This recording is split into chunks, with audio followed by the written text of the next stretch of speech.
Wakati polisi wakiendelea na uchunguzi wa tukio zima la utekaji wa Humphrey Polepole ambaye alikuwa ni balozi akiwakilisha Tanzania pale nchini Cuba. Kama tunavyojua, jana kulikuwa ama kumesambaa taarifa za kutekwa kwake. Mpaka sasa hivi polisi bado wanaendelea kuchunguza kuhusiana na swala hilo. Sasa kuhusu kutekwa kwa Polepole imekuwa tofauti sana katika familia yake, umeona. Sasa kuna mahojiano ambayo mama mzazi wa Humphrey Polepole amefanya na kituo cha BBC, umeona, na mama ameweza kufunguka mambo mengi ambayo ukiyasikiliza kama mzazi lazima utaumia.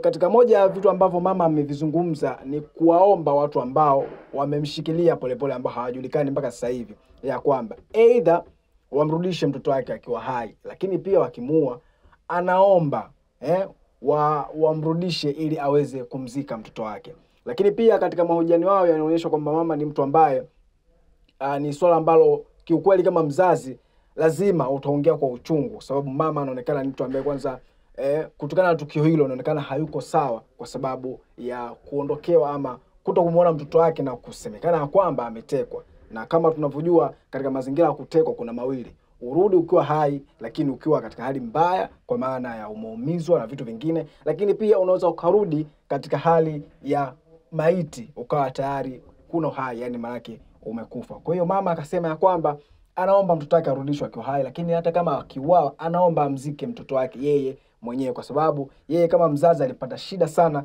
katika kumsomesha. Katika mahojiano hayo na BBC pia mama alisema ya kwamba Humphrey Polepole hakuwa na maono ya kuja kuwa mwanasiasa. Yeye Humphrey Polepole alikuwa anataka aje kuwa ni mchungaji, lakini pia aje kuwa rubani wa ndege. Lakini kutokana na familia kutokuwa na kipato cha kutosha kipindi hiko, ndio kutokea mpaka hakusomea masuala ya urubani. Lakini anasema kwamba alikuwa ni mtoto mmoja mpole na wa aina yake katika watoto wake wote ambao aliwazaa. Alikuwa ni mtoto mtulivu, lakini alikuwa ni mtoto ambaye anapenda sana kusoma, lakini ni mtoto pia ambaye alikuwa ni mnyenyekevu na mpole. Yani haishii kucheka. Muda wote ni mtu wa kutabasamu, lakini pia anaweza hata kukutana mtu ambaye hamjui lakini akaonyesha ile charm ama kuonyesha ule karibu na huyo mtu kiasi cha kwamba unasema yes, huu ni mtoto ambaye kweli amelelewa. Kwa hivyo hayo ndo ambayo amejiri kuhusiana na sakata zima la utekwaji wa Polepole. Mpaka sasa hivi kuna baadhi ya watu wanasema kwamba hili ni tukio ambalo either ni la mipango, lakini kuna wengine wanasema kwamba halijatokea, labda kuna issue ambayo inatengenezwa au ni agenda fulani inataka kupitishwa. Lakini kuna wengine yani kuna sintofahamu, lakini polisi wamesema kwamba hilo swala tuache wao kwa sababu wao wanahusika na masuala mazima ya upelelezi na taarifa zitaendelea kutoka